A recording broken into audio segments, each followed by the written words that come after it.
మహావిష్ణువు శంఖం పేరు పాంచజన్యం.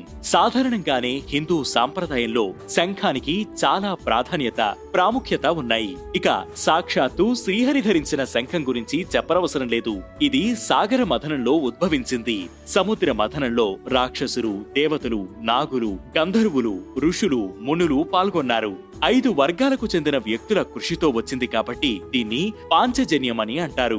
లక్ష్మీదేవి కూడా సాగర మథనం నుంచే ఉద్భవించింది కాబట్టి లక్ష్మీదేవి పాంచజన్యం, సోదరులని అంటారు.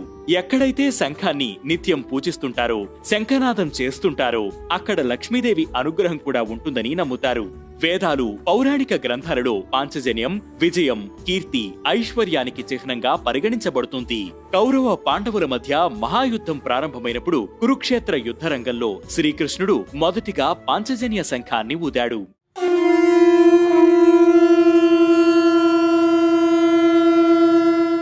యుద్ధంలో ధర్మాత్ములైన పాండవుల విజయం ఖాయమని దాని అర్థమట.